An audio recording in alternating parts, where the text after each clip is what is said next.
Hey creatives, you know how I'm always talking about creative systems that work? Well, that actually includes your money too. If you're still shoving receipts in a shoebox and hoping for the best come tax time, we need to talk about the core group. They're a profit-first certified accountants who actually understand the creative hustle. No judgment, just clarity. They help you build financial systems that create margin in your business instead of stress. And this is coming from me. I'm a loyal Core Group subscriber. So check them out at coregroup.us.com. That's coregroup.us.com. Check out the Core Group today. Did you know that 74% of creatives have experienced burnout? And the secret to breaking free isn't about working harder. It's about creating the right kind of space between your commitments. Let's get into it. Taking creatives from chaos to clarity. Welcome back to Creativity Made Easy. This is the podcast where we help creative professionals transform chaos into clarity. I'm your host, Dustin, Pead, creative consultant, and I'm on a mission to help creatives know themselves, their process, and their team so that they can create with efficiency as they scale together. Today's episode's a little bit different. I'm going to take you inside of a keynote that I delivered at the SALT Conference 2025, where I spoke to a room full of church creatives about gaining and sustaining margin. Now, while I was speaking specifically to folks in ministry, here's what I want you to hear. These principles apply to every creative professional, whether you're working in a church or an agency, a studio, or you're building your own creative business. Burnout does not discriminate, and neither do the solutions. So if you're not in the church world, don't check out. The do versus do framework, the time and energy audit, those 90-minute focus blocks, these are tools that work for everyone who creates for a living. Because at the end of the day, we all face the same challenge: too many ideas and not enough margin to execute them with excellence. Thanks so much, Ryan. Appreciate y'all sticking it out. Y'all are the troopers. Last breakout session, post-lunch, Friday, Sunday's coming. I'm tired. Let's just go home right now. No, I'm just kidding. I'm excited to talk to y'all about this. I was telling them in the back before we were coming up here. This is, I spoke yesterday. Was anyone in the breakout I did yesterday on effective one-on-ones? Cool. So that, when I gave that yesterday, I have been talking kind of one-on-one with a lot of people about that, but yesterday was the first time that I was able to kind of talk to a larger audience about it. And today is a lot more opposite of that. The stuff that I'm going to be sharing with you today is stuff that I share every day of the week. This is what I do when you see chief creative consultants up on there. I was in ministry for 20 plus years for those who weren't yet in the breakout yesterday. So in the ministry for 20 plus years, did worship, everything creative, production, communications. I was the one person that did all of those things. And then I was also the one person that oversaw the people that did all of those things. So I know kind of the struggle that many of you may be in. And so if you're in this room right now, it's probably for a couple of reasons. One, your flight doesn't leave till later and you're like, I might as well just hang out. Or you're like, I'm going to do the creative process track the entire week. I'm going to make Hudson Hall my home. There's a tent set up over there for me where I've been sleeping at every night. And you're like, I'm here in the hall no matter what, no matter who gets up there to speak. Or you've been bouncing around quite a bit and you're looking at the topics, and something about the topic of gaining and sustaining margin really hit close to you. Now, I do want to ask, last year SALT was in Dallas, and it sounds like we're going back to Dallas next year. Did I hear that? Cool. And so I was there last year in Dallas. Was anyone in my breakout last year in Dallas? One person. Okay. You're going to hear a lot of the same things. So, I love it. Thank you for being here. And shout out to the Commanders fan in the back. right here. He's got his back to me right now. He's probably not listening. He's checking email or something. But Commanders fan, I'm so glad that you're here. Go Commanders. Anyway, I saw him walk in and I had to shout him out. So anyway, this stuff is stuff that I talk about all the time. Creatives, by our nature, we're idea machines. We're always have new ideas, whether it's we had bad pizza and went to bed, or we saw a video on YouTube or TikTok and we have these really great ideas. Someone says something, it sparks an idea. If you're a songwriter, you're like, that's a hook, those are bars, I'm taking it. Do you want credit on it? Do you want to collab on it? Whatever it is, we have ideas like crazy. What creatives are not very good at, historically, don't hiss at me, not very good at executing those ideas all the way across the finish line. Well, I know. Well, we get right up to about the 80% mark. It's actually been statistically proven that most creatives get to about the 80% complete mark. And for a myriad of reasons, they bail on it. And personally, what I think one of the main reasons is they didn't give themselves enough margin to be able to do it in the way that they had originally concepted that idea in their head. And they get to that 80% mark and they're like, you know what? This is not shaping up the way I thought it was going to be. I'm out. I'm going to bail. Or we're going to do something safe. You ever been in a creative meeting for a Sunday? It's for a series that's, if you're lucky, 8-12 weeks away. If you're normal, it's 8-10 minutes away, right? And you're like, we have this idea for this opener. It's going to be dope. We're going to have this person come out and do interpretive dance, and this person's going to be live drawing on things, and we're going to have a poet come out, and he's going to like do slam poetry, and then we're going to lower the pastor from the ceiling, and it's going to be incredible. And then you get to Sunday, and it's the worship leader with an acoustic guitar doing like, I love you, Lord, because, hey, we haven't heard that one in a while, right? It's because we didn't plan our time and our energy well. And the one point I want to tell you, and again, you may not like to hear this, in order to gain margin, and we're talking about margin here, if there's any like finance majors in here, like we're not talking about financial margin, we're talking about time here.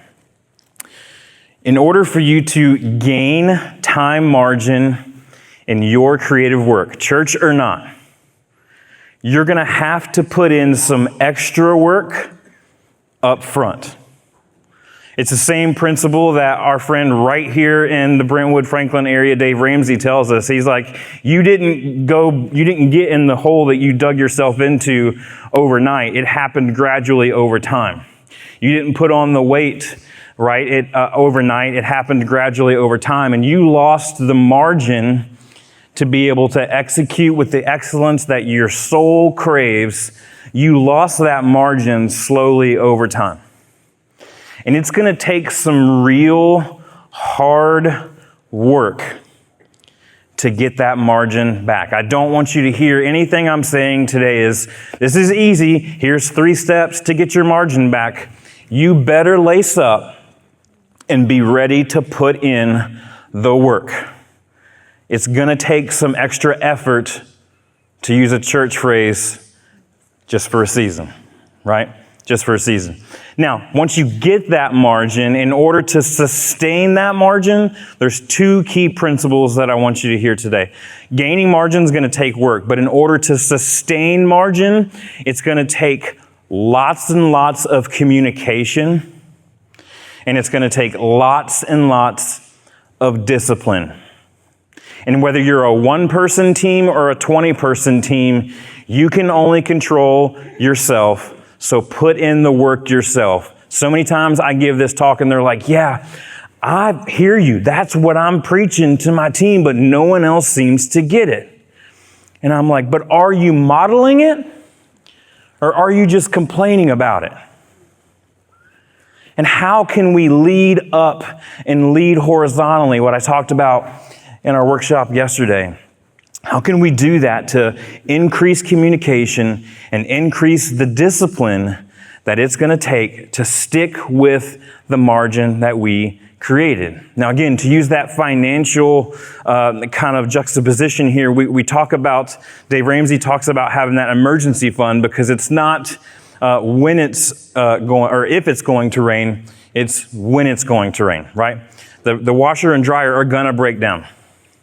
To put that in our context, the pastor is going to have a crazy idea on a Saturday night. It is going to happen. And so if you don't plan for that and you act surprised when it does happen, you've completely blown the margin that you worked so hard to get. So if you know that people on your team, people in your organization are last minute people, and you're like, I've tried to change them, I've prayed to change them, I've interceded, I've sackcloth and ashed myself for them to change, and they're not changing, then you know what you already know. So use that and go, well, I know this is going to happen. It's happened here, it's happened here, it's happened here, time after time. This is what happens. This is the rhythm of what happens. And it's out of your control completely, but what is in your control is how you prepare for that and how you build that time margin necessary.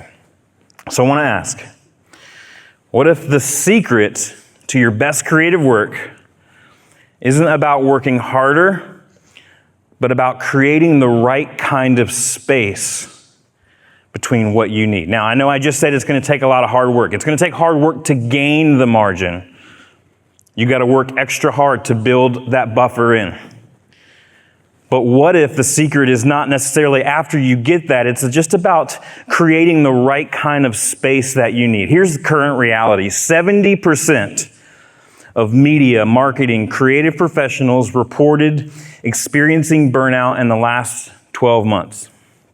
52% of creators have experienced burnout this month. 30% have considered leaving their profession altogether. 74% of church creative have experienced burnout. Only 10% of church creatives polled have said they've never experienced any sort of burnout whatsoever. They're at Elevation Church. I'm just kidding. Calls for mental health support in the creative industry, church and not, have increased 35% year over year in the last decade. 35%. And it's because we long to change the things that are completely out of control. I mean, we've got it wrong. We've got to flip that script and we've got to control what we can control and change the things that we can change. So I want to talk about these three pieces. I want to talk about redefining margin as a combination of time, energy, and mental space. All right? So we're going to talk about a little time and energy here to start. So here's some things that I've just kind of put in my toolbox over the 20 plus years of doing creative ministry that help me manage my energy and gain and sustain the margin that we need. I'm going to walk through some of these with you. My friend here probably remembers this from last year. Number one, we're going to talk about the do versus do framework. Now, if you're listening to this in the future and you're not able to see the screen, you're like, the guy is broken. He said the same word twice. I'm saying D-O versus D-U-E. Because many creatives live in the land of DUE, just like they're in 11th grade all over again. That paper is DUE tomorrow, so I guess I should probably get it done in the morning. But instead, what I propose with the do versus do framework is that we build in the margin that we know it's going to take to get things done. We build in the crazy request margin. We build in, I forgot my kid had a gymnastics thing that I have to take them to, and now I don't have those 3 hours to work on this project like I thought I had. We build in that margin to create DO dates instead of DUE dates. And I'll give you kind of the whole free system here when we're done if you didn't already grab it last year. I want to talk about an energy mapping exercise. Has anybody ever read a book It's not necessarily a Christian book, so if you just kind of want to half raise, that's fine. There's a book out there by a guy named Dan Martell called Buy Back Your Time. Has anybody ever read Buy Back Your Time? Nobody. That's sad to me. Okay, so go read Buy Back Your Time. Dan Martell has lots of really great things in there, but in that he talks about doing a time and energy audit. And he provided a free PDF for how to do that, and I was like, it's not good, so I created my own, and so I'll give that to you when we're done here today. But basically what you do is for about 2 weeks, you're going to write down every 15 minutes from your 9 to 5 workday exactly what you did or what you're doing. You're going to write down next to it the value of that task. Now, I know in church world, we're like, well, I'm worth a whole lot more than what I'm getting paid for. That's not what I'm talking about here. I'm talking about, is this something that only you can do? And be ruthless about that. Don't be prideful about that. Is this literally something that only you can do? Is it on your job description? And then thirdly, did it give you energy or did it drain you of your energy? And after 2 weeks, you're going to be able to step back and you're going to be able to look at this thing and you're going to go, wow, I'm spending a lot of my time doing low value tasks that take away my energy. And knowledge is power. And so we can't really do anything with it. We can't really gain this margin until we know what's eating up our margin. And a lot of times in the church world, we love to blame the senior pastor. I've already made jokes about it already. Like we love to blame our boss, our senior pastor, the executive pastor, this person, that person. I have to do because they're my boss.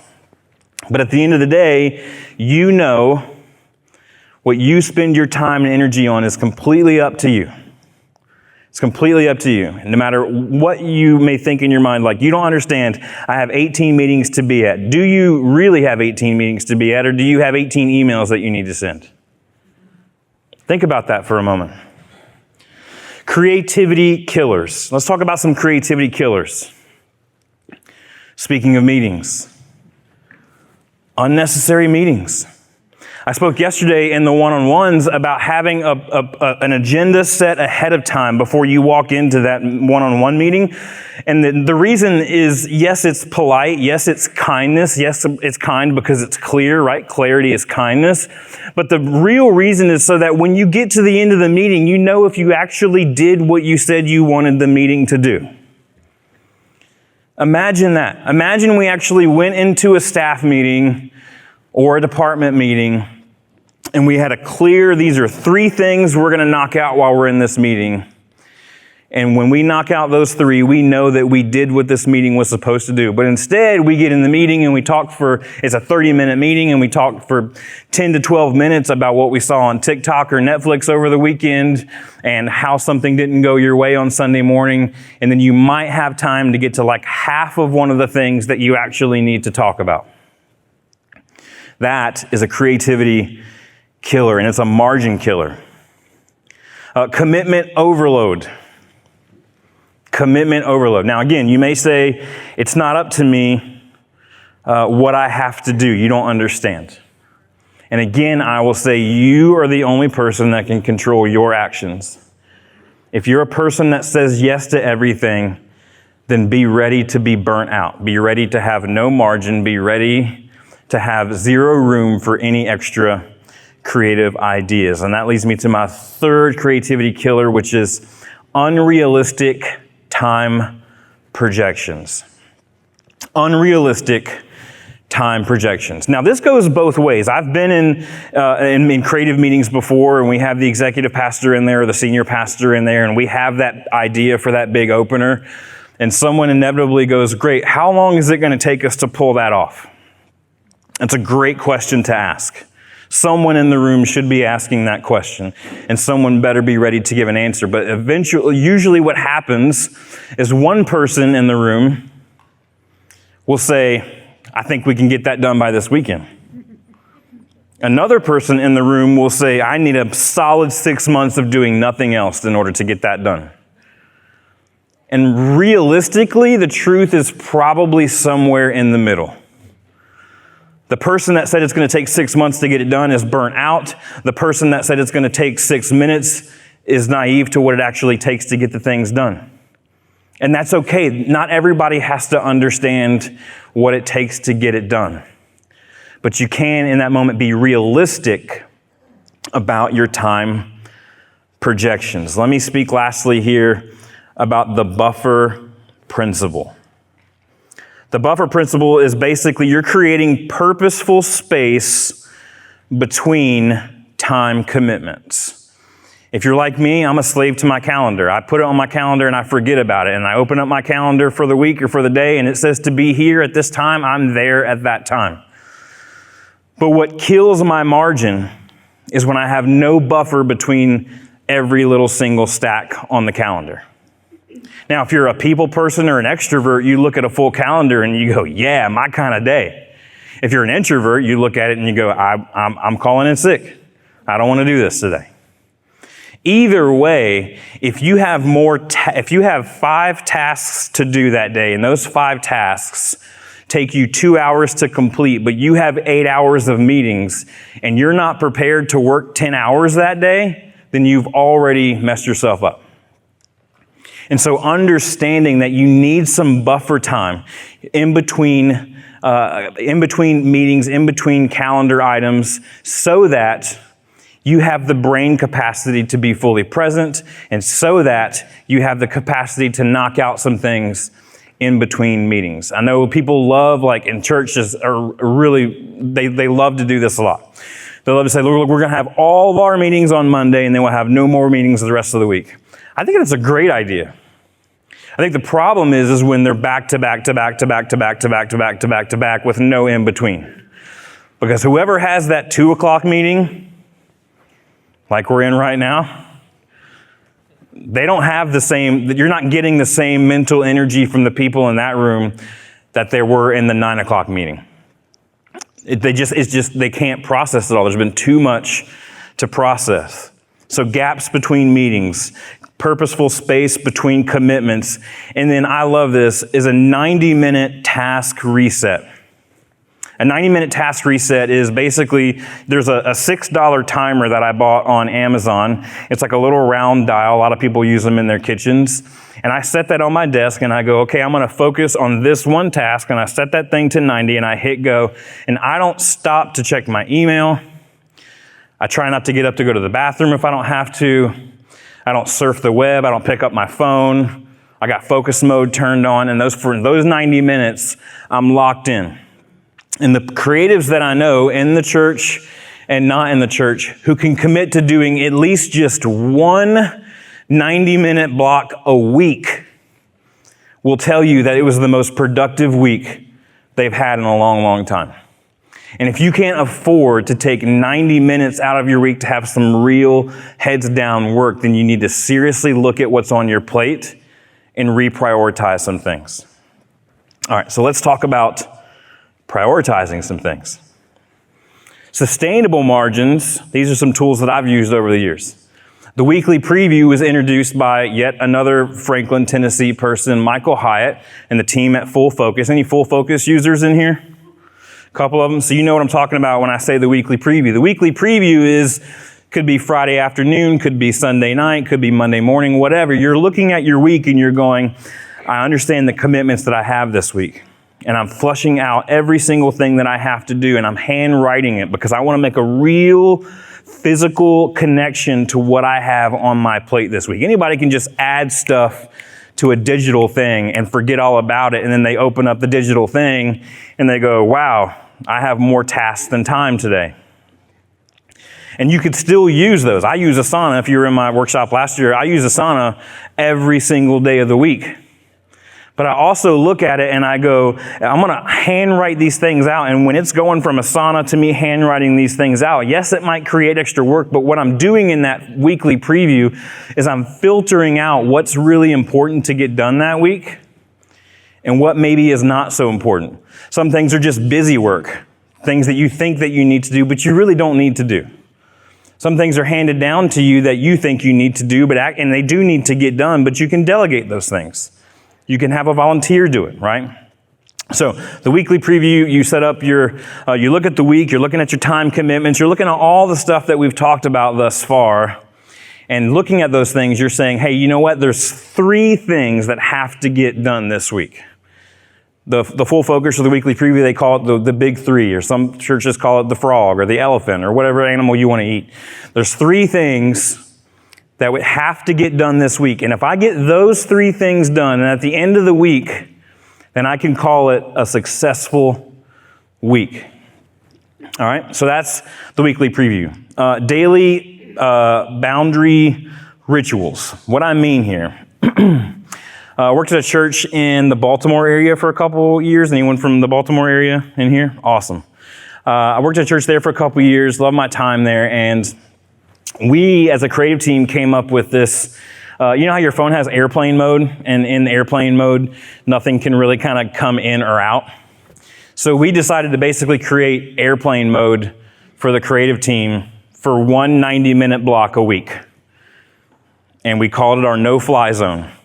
And because we're creative, we made a little graphic for it, we stuck it on our office doors, and we let the whole staff know, just give us this 90 minutes this week, and don't interrupt us. And we promise that we'll be more productive and more efficient because of it. And we were. And you have to get buy-in, obviously, all across the board. But having some type of daily boundary ritual, whether it be a no-fly zone or your actual availability, if you're in control of your calendar and you're looking at that time and energy audit, when I look at that time and energy audit, and I do those about once a year, I was able to look at it and say, look, if I take a meeting before 11 a.m., then I'm using like my best brain power of the day. Carey Nieuwhof calls it at your best. If you haven't read that one, add it to your reading list. Carey Nieuwhof, at your best. He talks about your energy levels throughout the day and knowing when you're at your best. And for me, I'm at my best from like 7 a.m. to 11. And you're like, so you're not at your best right now? I'm not at my best right now. I didn't get to pick when my time was. If I had got to pick when my time was, I would have put it like earlier, 11, whatever that session was. So they call that my green zone. So I try my hardest within the power that I have. I try my hardest not to schedule any meetings between 7 and 11 because I know that's my most productive time when I'm going to be naturally the most productive, naturally the most locked in. So have some sort of daily boundary ritual. Monthly audit of time spent. We've talked about this already. You can use the time and energy audit. Or if you're not into that, you can use a free like Harvest time tracker. Harvest is a online tool. You don't have to pay for it. You can just track your time. I still use the Harvest time tracker because as I'm developing what I'm doing, I want to know how long on average it takes me to do a certain task so that when someone asks me, can I write a talk or can I do this? And I can go, yeah, okay, I know from my research of knowing myself, it's going to take me about a half a day to really get a good feel on that. So I'm going to block out a half a day for that. But if you don't know that, you can't do that. So you have to know it. And then lastly, the quarterly ideal week. Ideal week is also a full focus thing. Some other people have brought it in as well, but basically it's super fun and also super sad. Because the ideal week, you get a blank page to look at your calendar from Monday through Friday, and you get to map out like, man, it would be great if I could do this from this time to this time, and then I had this from this time to this time, and you do that for Monday through Friday. Now, it's called ideal for a reason. It seldom happens because there's things that enter into your world and enter into your schedule that are naturally that you didn't plan for, right? It's not, hey, this isn't ideal, but I have to be there for this person in my church. I have to be there for this part of my job. I have to be there for my family member. And so it enters in. So it's ideal for a reason. It's not the perfect week. It's the ideal week. But I change those quarterly for me. I update them quarterly for me because seasons of life change. In the summertime, we have a lot more flexibility in our family. But right now, our calendar is a hot mess. Like there's just thing after thing after thing in the fall. In October to December, there's like, me and my wife just look at each other and we're like, don't move. Like, no one add anything else to the calendar. Maybe if we're still, no one will know we're here. Right? So, like that's how it is. And so you have to understand that and how it ebbs and flows quarterly for you. So, weekly preview, daily boundary rituals, monthly audit, quarterly ideal week. I want to wrap up with this. Margin isn't what's left after your work is done. It's what makes your best work possible in the first place. If you are not protecting the margin for yourself and for your team, if you have one, you are setting yourself up for consistent failure after failure. And if you really want to execute those amazing dreams, those amazing creative ideas that you have in your head each and every week, if you really want to execute those, you're going to have to put in the work to gain that margin back. And you're going to have to lock in on discipline and communication in order to sustain that margin.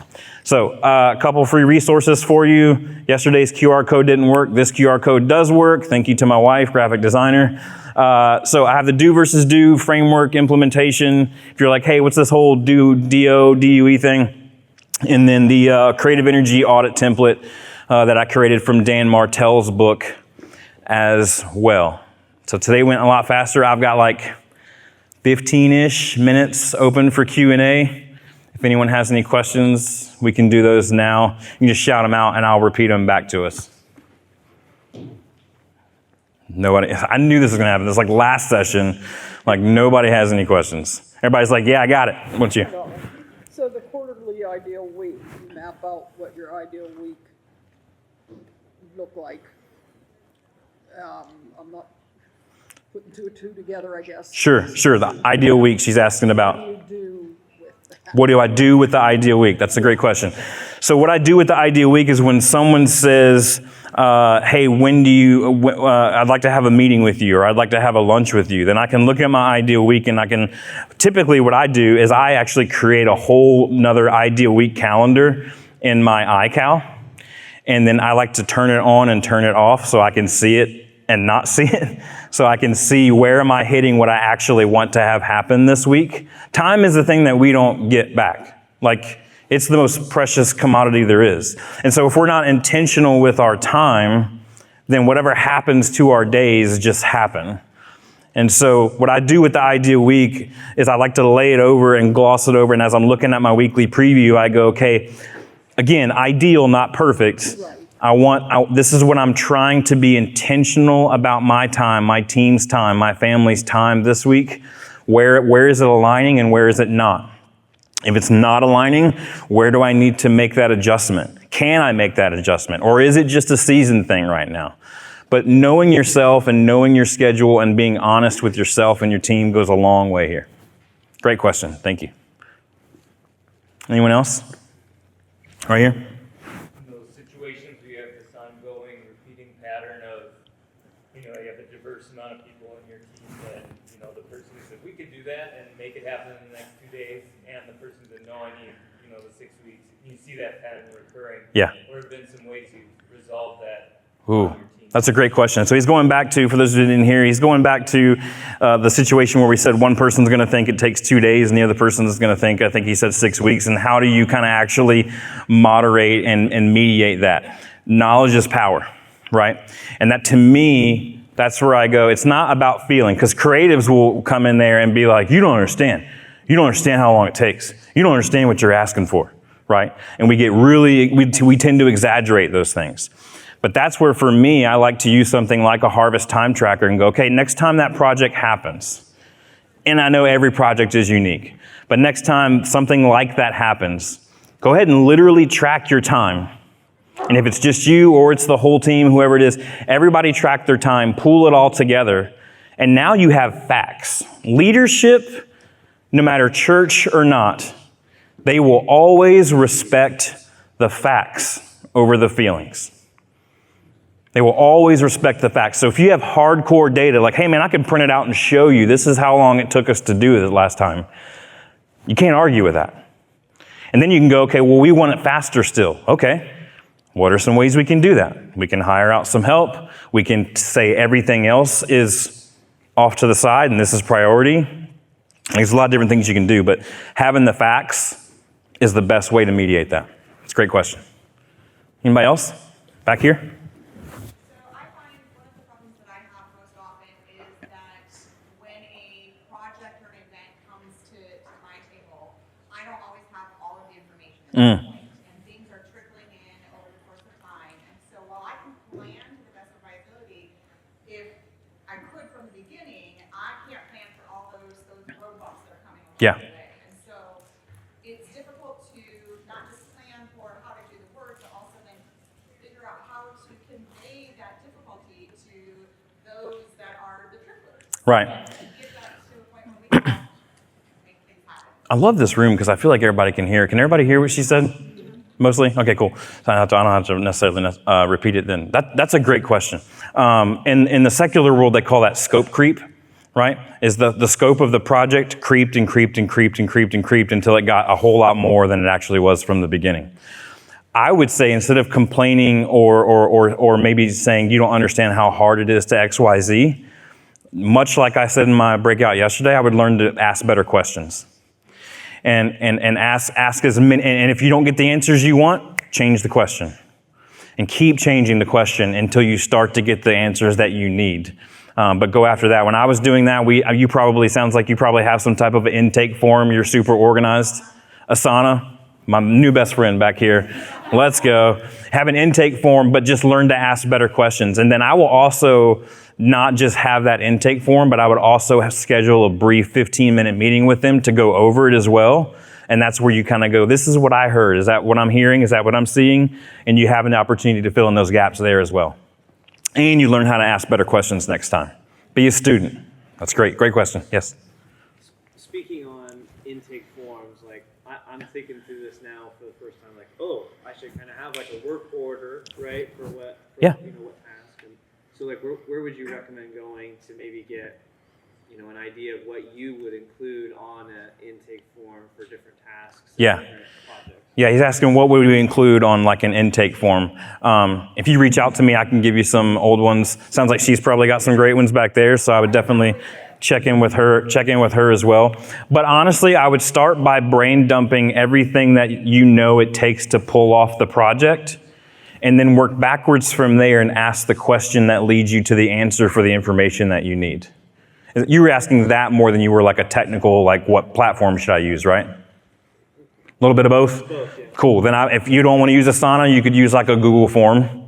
Or if you use Planning Center has forms. We did Planning Center forms for a long time. And have that come to you, create a whole workflow. We can nerd out, can't we? Like we can create a whole workflow for the thing and it's automated and we're sending out the whole things and we're like, yeah, we love this. But 100%, just keep it simple. Make sure it's something that comes to them and not something that they have to go looking for. Because if there's any resistance, if you're asking too much, if you're asking them to really take a giant step towards this process that you worked really hard to create for them, they're not going to do it. They're not going to do it.